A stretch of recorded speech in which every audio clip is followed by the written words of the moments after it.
Hi, welcome to the Behave Yourself podcast. I'm Becky. And I'm Brian. Yay. All right, now they know who we are. Oh, that's super. And you wanted to do a little pretentious thing about our credentials? Yeah, I think people should kind of know. I think it's annoying, but go ahead. That's great. I have joy in causing you annoyance. I'm a behavior analyst, and so is he. Really? No fucking way. Wow. Okay. Well, now everybody knows. Secret's out. Oh, don't tell anyone. Uh-huh. Shh. Okay, so today, this is episode 4005. That's it? That's all our credentials? That wasn't so bad. I mean, I thought you were going to do a whole thing, No. before each time they get up there and they at the conferences and they're like, this guy did some shit back in 1987 and You're right. I don't listen to them when they say that. Nobody wants that. You're like, congratulations. Yeah. You've written a research You paper. have done stuff. Great. I haven't. Okay.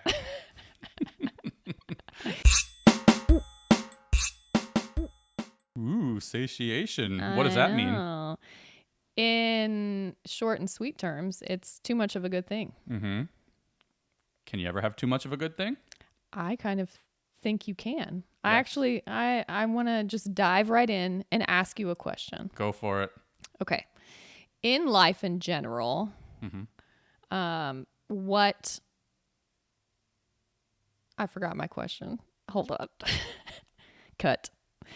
I'm not cutting that. I'm going to leave that. I'm going to leave that for everybody to see. My brain. Okay. In life in general, is it an issue if you have too much of a good thing? Like too much food? Yes. Too many drugs? Yes. Too much watching TV? It's all an issue. Yeah. Okay, great. My question for you is, if you don't have satiation just in general in your life, does that lead to addiction? Okay. Let me consider what you're asking. So if you don't have satiation, Yeah. you're asking if you don't get to a point of satiation, then you just keep doing it forever. Right. So Is if that you don't get to a point where let's say with heroin, right? People don't Right. get satiated on heroin. Right. You They're keep like, doing it. Give me And then it's some an addiction. more. Gambling, right? People don't get satiated. They keep doing more and more. So yeah, it's a problem. Satiation can be a good thing if it's curbing our negative behaviors, I think. Right. Yeah. I think it would be really interesting if somebody did some kind of research on real life lack of satiation. Because I've encountered people in lots of walks of life that you recognize that, oh, they're never going to stop, or it's going to be like a really bad battle in order to get them to discontinue whatever that thing is, whether it's drugs, alcohol, etc. Obviously, we cannot diagnose somebody with addiction, but I just thought it might be an interesting thought. If you have a lack of satiation, does that lead to stalking? I don't know. I don't want you to think I'm not listening, but I'm really focused on my posture here because a couple of people told me I had really bad posture, so I'm trying to be like a big, tall, sit-up guy. Oh.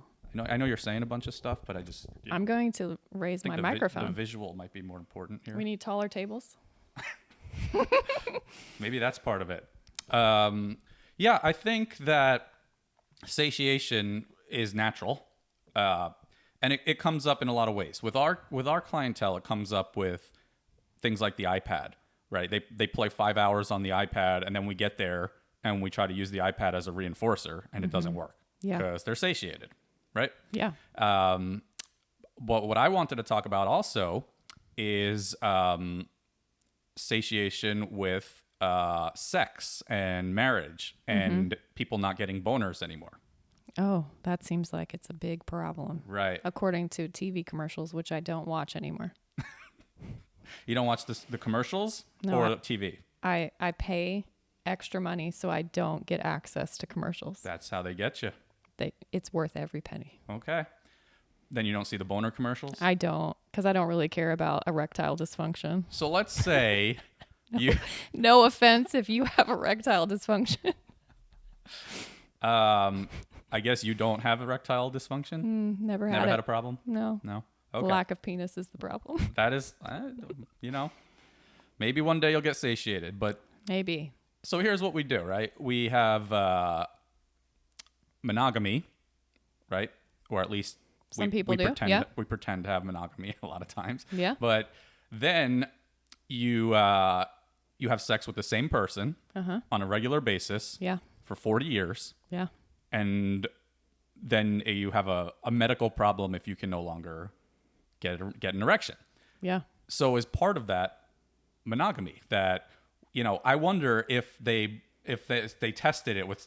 So here's a 60-year-old man who's Yeah. been having sex with the same woman for the last 40 years, and he can no longer get an erection. And then they said, all right, we're going to test something, and they bring in a new lady. Okay. Would he then get a boner, or would he still have the same problem? So is the problem the man in that scenario, or the woman? Because same thing, but she doesn't have to get erect. So, but it would be the same situation in terms of satiation and desire, right? So is it a medical problem within the person, or is it satiation? That is something to ponder on. I've been pondering. Because if they did that experiment and they brought in a new woman and congratulations, you have a boner, like I'd be punching my husband in the face. Right. What's next after that? Right. No one's going to volunteer for this research study. It sounds like you really need to go to marriage counseling and really work your shit out. Find out why your relationship isn't causing you to get a boner. Well, because it's 40 years of the same thing. I mean, 5 straight hours of the iPad. You don't need a 6th hour. They always think they do. I could argue both ways. I think it's probably more of a medical need because men's testosterone drops. I'm not a medical doctor. And you don't have a penis. And I don't have a penis. So that I know of. I'm not an expert on penises. But I have one, and I'm still not an expert on them. I think a lot of medical doctors don't talk enough about how hormones affect our body. They we're a society that pushes pills. So we're going to give you a pill that's going to help you in the boner factory. But I think didn't those ED medications start off as like to help you with blood pressure or something? Some of them, yeah. So... And then people were just getting boners all over town. So can you imagine? Said, okay, there's another thing here.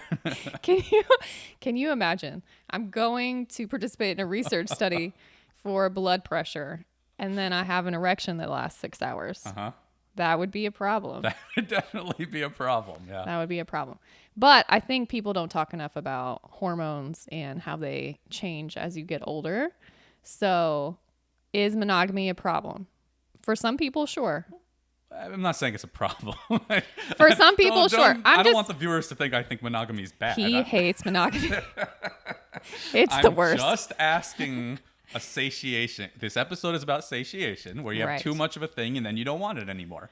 So after 40 years of banging the same people, and then we say, well, there's a problem because you're not into it anymore. Maybe you're just bored. Or maybe you're just old as fuck. Can it be both? I don't know. I've never asked my grandmother if they're still banging. That's a weird question. All right. Well, then you're never going to know the answer. Maybe I should. Hold on. Yeah. Let's call my grandma. The other thing is response effort, right? We were going to talk about that. Yeah. And response effort is basically how much you put in for how much you get back. Yeah. Well, always with the innuendos here. I'm trying to have a serious conversation here. And you're just doing sexual innuendos. I can't. You were just talking about boners. How can you not? I would never talk about boners. I don't know what you're talking about. Okay. So Lies. response effort means is the amount of effort you're putting in. Thank you. Is it worth what you're getting back in return? Right. Is the juice worth the squeeze? Right. So we love money. Yeah. Would we work 8 hours a day for pizza? $1? No. Or pizza? No, neither one. No. Would we work 8 hours a day for $10,000? Yes. Yeah. So where do I get that job?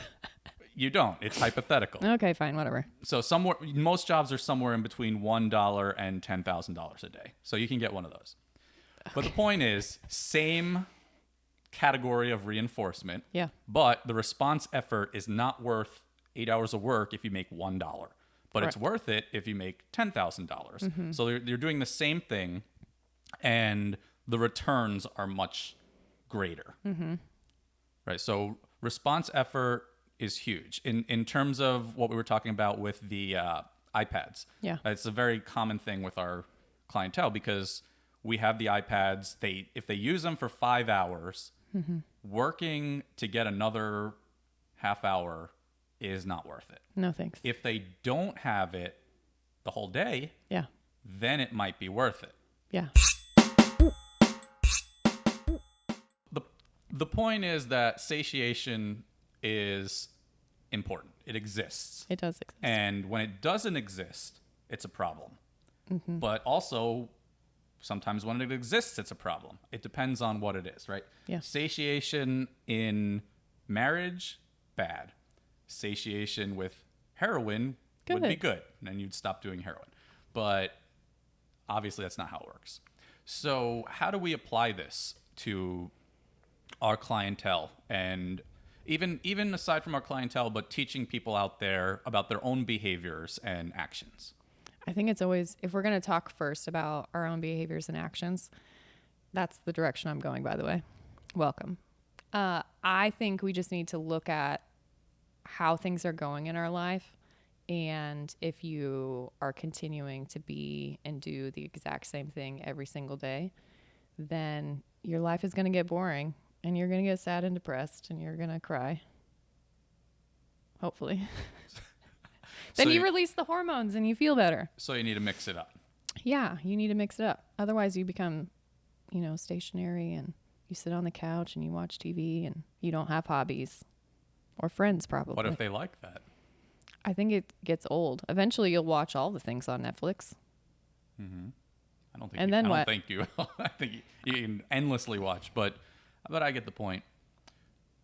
But in that case, we can ask the question: is that bad? If someone wants to sit there and watch Netflix all day and they have a happy life doing it, who are we to say no? I mean, to each his own, but I think they're lying to themselves if they think their life is happy. Well, Becky thinks your life sucks. Your life probably sucks. I don't care if you think you're happy. You think you're happy? That's hysterical. Yeah. So what I think is that we should recognize what it is. We should recognize satiation and response effort. And you mentioned before deprivation, which is basically the opposite of satiation. You don't have it enough, so you want it more. If you have 14 cheeseburgers, you're going to be satiated and feel terrible. Yes. But if you don't eat for 20 days, you're going to be deprived and feel terrible. So we need to use these, and most of us do without realizing it, right? We're not cognizant of what we're doing, but our body tells us time to eat, or you've eaten too much, things like that. But in terms of motivation to form relationships, to make money, to pursue a career, to be a cog in the machine. Got it. to be a cog in the machine, if that's what you want to do, that's what you want to do. So we need to be aware of these and use them to our advantage however we can. With our clients, it's way more obvious because they're only going to work or improve, learn things as much as motivation allows them to. And if we don't keep them motivated, then it's all going to be a failure, right? So if they don't ever get the reinforcer and they're deprived forever, then it won't work. If they get say reinforcer, obviously it wouldn't be a reinforcer in this scenario, but the intended reinforcer, then if they just get it all the time, then it also won't be effective. So too much or too little is bad. You have to find the right amount. How do you coach people on doing that in a session? How do you coach a RBT or BT? I guess it depends on the age of the client and how far along they are, how long they've been in sessions, I would think that we do preference assessments, and the rate of that, it can vary significantly. If you have a 3-year-old child who is nonverbal, is 2 weeks into the program, you're going to be doing preference assessments every few minutes and see what they want. And usually you can tell, because if they don't want it anymore, then their body language, their actions will tell you, right? They won't reach for it. They'll stop interacting with it. Yeah, right. If you put down 4 toys and they pick one up and they start playing with it, you can assume that they're still interested in it. And I would use that. And then you do it again. They pick the same toy. They keep picking the same toy. So then at some point you just use that toy. After a while, maybe they stop going to that toy, or instead of playing with it for a full 30 seconds, they play with it for 3 seconds, and you say it's losing its reinforcing value at this point. So that's how I would do it there. Other clients that are older, more self-sufficient, verbal, sometimes a preference assessment could happen once a week, right? Where they have to have a good day at school every day, or something like that, or have a checklist of things that they have to cross off, and if they do it, then they earn something. And you could just ask them what they want. Yeah. But the simplest way to avoid satiation is to use a generalized reinforcer. I'm dying, so I'm going to take some water here so I don't die. You say stuff now. Please don't die. Your drinking water makes me want to drink water. I told you to say stuff, and you didn't say stuff. Okay, I'm back from the dead. Okay, welcome. I think the easiest way to avoid satiation is generalized reinforcement. And I'll explain that for whoever's listening that doesn't know what it is. It's basically money. Things that can never lose their value because you can apply it to anything you want. In our field, we use token boards, token economy, and it works the same as money. So maybe the child has a list of reinforcers that they want, and they could work for candy or iPad time or 10-minute break in the backyard, whatever it might be. And if you use that one item or activity over and over again, people get satiated, right? If I just have tacos every single day, I get satiated. But money is generalized, because once I get bored of the tacos, I can go buy burgers or whatever else I want to eat. So money is obviously, it's the key to our society, and we built a whole world around it. But money, token economy, these things, they don't lose their value, and it's a really good way to avoid satiation, because as soon as the intended reinforcer or the reward is not valuable anymore, and the response effort makes it so that we don't care to try hard to get this. Well, if you have a generalized reinforcer like money, we still do it, right? We still go to work every day because the money's there, and we can pay rent with the money, we can pay our car insurance, we can buy food, we can go to the bar and get drunk. Whatever you want to do with the money, you can do it.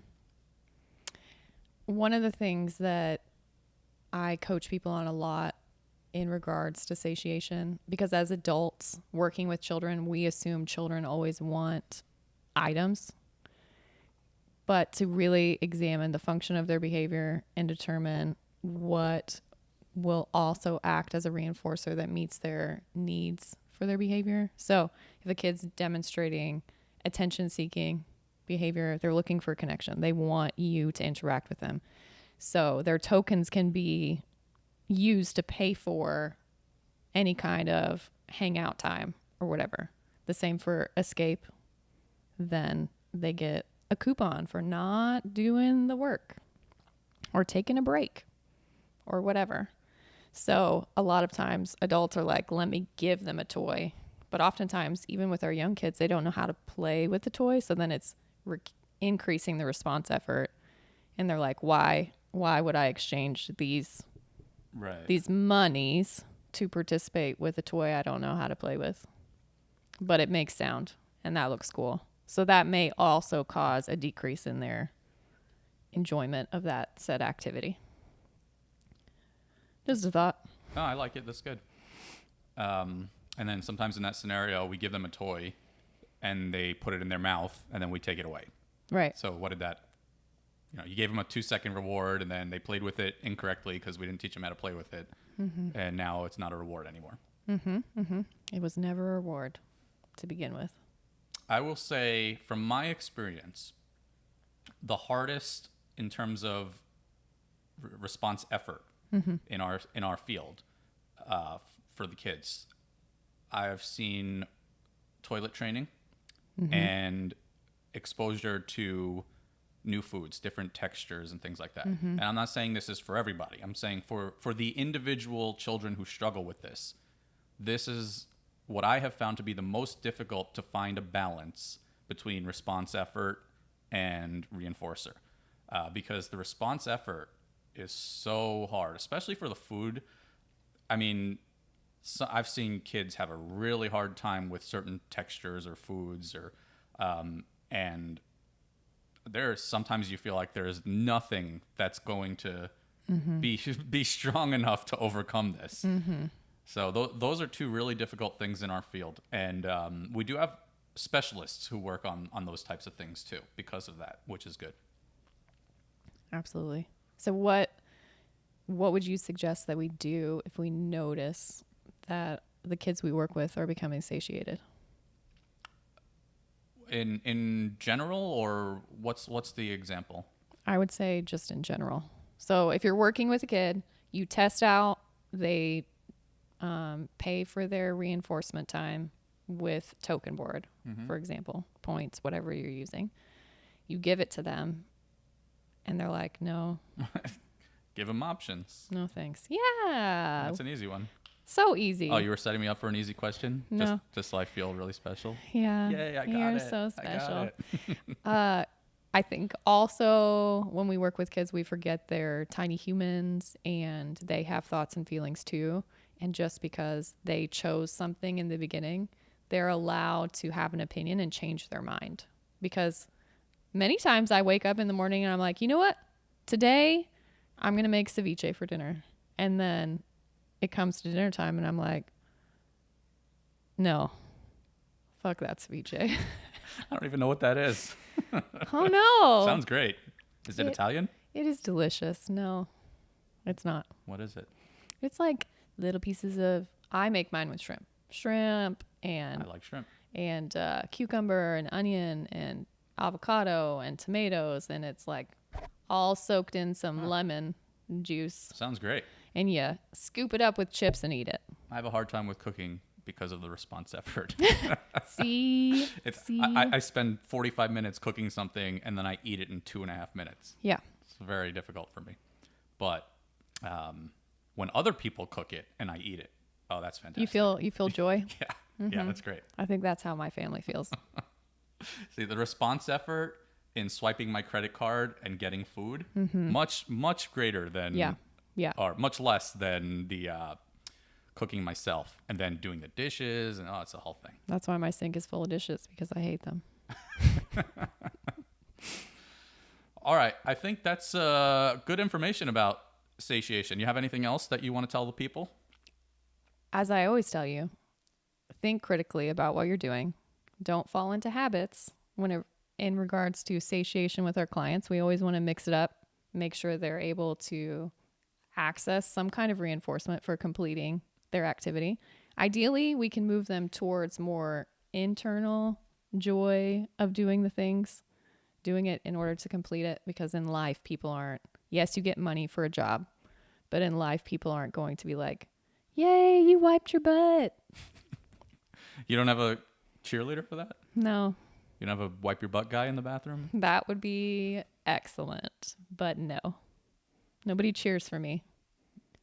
First time I saw a bathroom attendant, I thought, that's what's going down. Yeah. They Yeah, I hand was you a very warm surprised. towel, a mint, Yeah, and that's it. that's it. I was under a different impression. They're in there to be Very like, disappointing. go, Brian, go. Go, Brian, go. And that's your reward. That would be... You go, you get out, and you get a little spritz. Mm-hmm. Yeah, that's your reward. It's the strangest thing. But just remember that when working with kids, we eventually need to move them towards, if they have the skill set, towards being able to be reinforced for the completion of whatever life skill it is. You wash your hands so they're not dirty anymore. Right. Intrinsic value. Yes, that kind of a thing. But we, as a society, rely a lot on tangible reinforcers, and not all of our kids are reinforced by those items given. That's true. So really examine the function of your kid's behavior and make sure the reinforcement that they're receiving also matches that, because if they're able to gain attention or escape or whatever freely through their day, they're not going to be seeking it out, and you won't see those maladaptive behaviors. So I think that's important, and the main thing for me in terms of this would be if you're talking about a clientele, it's training the parents on this. Yeah. Because nothing we do will matter if the child has the reinforcer all day. It will not be a reinforcer. It will just be an item. So you have to get the parents on board. And that's not always easy because parents are busy. They have stuff to do. And sometimes it's a problem to restrict certain items. And parenting is hard. Parenting is exhausting. I guess I don't know, but it sounds hard. Yeah. I see it from afar. It looks very difficult. It's a hard job. I mean, look at you. It's like very difficult parenting right now. Oh my God. Yeah. So you gotta train the parents, because if you're using something as a reward intended to be a reinforcer and they have it all day, or even just before you get there, really, that's going to mess with your whole program. Yeah. It won't be worth it to the kid. They'll be like, why do this for you when I can just have it later? Exactly. I get it. And they're right. I get it. I 100% would be that way. And then for those of you who are listening, just to change your own behavior, just recognize your satiation and your response effort. Take things you've learned today. Yeah. And use them. And don't be afraid to ask for help. From us? I mean, you could ask for help from us, but I don't think I would be very helpful. I think you should ask for help from somebody that could assist you therapy-wise. You're talking about the boner thing now? No, that would be a medical doctor. I think you went back to the boner thing. Seek, if you have boner problems, please seek a medical attention. Yeah, you had an underlying thing there about, with the marriage. I see what you're doing there. But we're moved on from this. Never. All right. Okay. All right. Do the introduction thing. Okay. And remember, what are we supposed to do? I forget every time. Oh, yeah. I was supposed to do it. Oh, that's right. I was supposed to get your shit together. Go. Sorry. I left. My shit was not together. Okay. Well, that's all for today. And remember, behave yourself.